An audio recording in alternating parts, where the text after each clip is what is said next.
அன்பானவர்கள் அனைவருக்கும் இனிமையான மகிழ்வான வணக்கங்கள். தெரிந்த பாரதம், தெரியாத ரகசியம். மகாபாரத யுத்தத்தில் துரியோதனனின் உயிர் சாமானியமாக பிரியவில்லை. ஏனென்றால் மனதில் அவனுக்கு கேள்விகள் நிறைய. அதில் முக்கியமான 3 கேள்விகள்.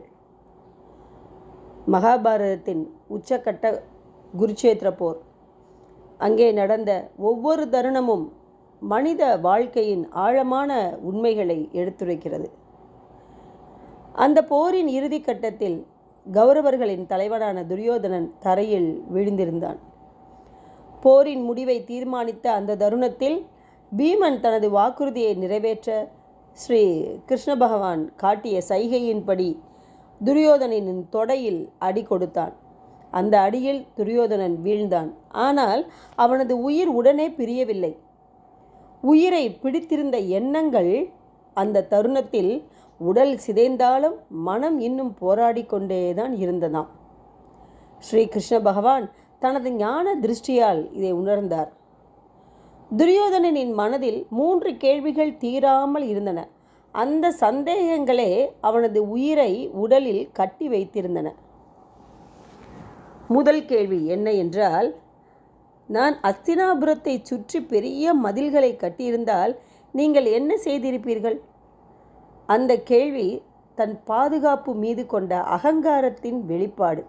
அகங்காரம் ஆணவத்தின் மொத்த உருவம்தானே துரியோதனன்.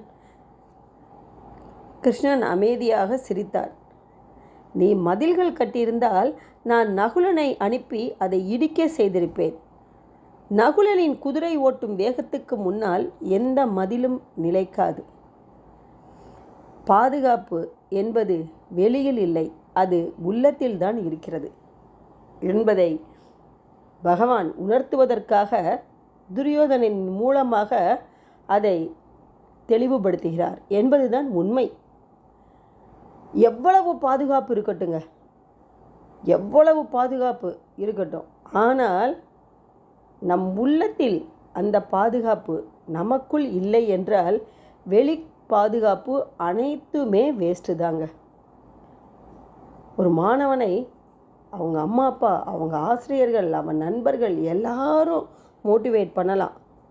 ஆனால் அவன் உள்ளத்தில், அவனிடத்தில் ஒரு நம்பிக்கை இருந்தால் மட்டுமே அது அவனுக்கு வெற்றியை தரும்.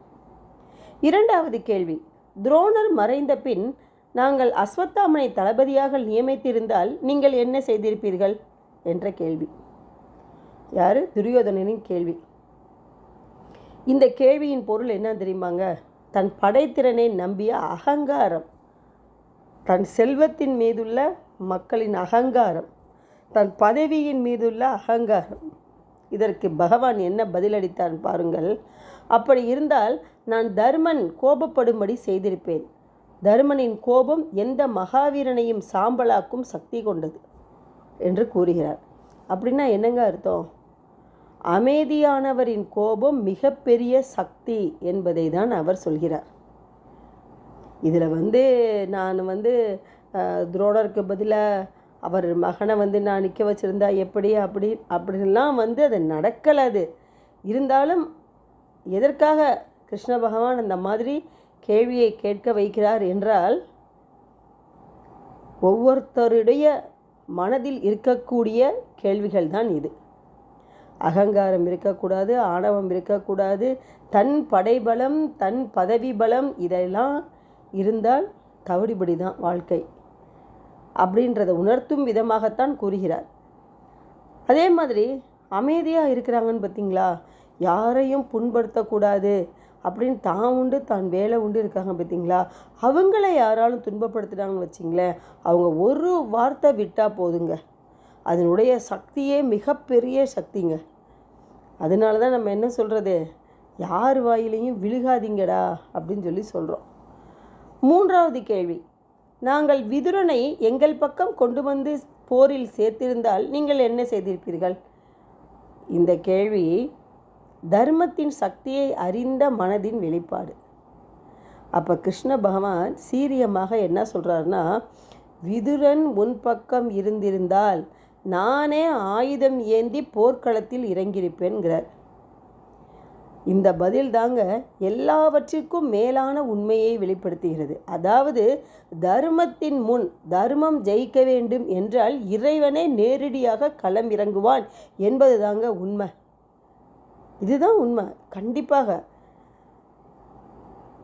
தர்மத்தின் வாழ்வுதனை சூதுக்கவும் பின்பு தர்மமே வெல்லும்.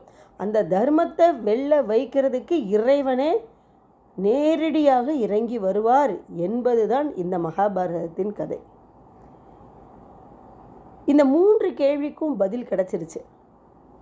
துரியோதனின் மனமும் அமைதி அடைந்தது, அவனது அகங்காரமும் கரைந்தது, அவன் சந்தேகமும் நீங்கின. அடுத்த நொடியே துரியோதனின் உயிர் அமைதியாக உடலை விட்டு பிரிந்தது. அப்போ இந்த கதையின் ஆழமான உண்மை,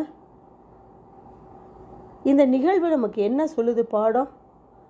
சந்தேகம் உள்ள மனம் அமைதியாகாது, அகங்காரம் இறுதி வரை நிம்மதியாக இருக்க விடாது என்ற உண்மையை நாம் ஏற்றுக்கொண்டால்தான் நமக்கு அமைதி கிடைக்கும்.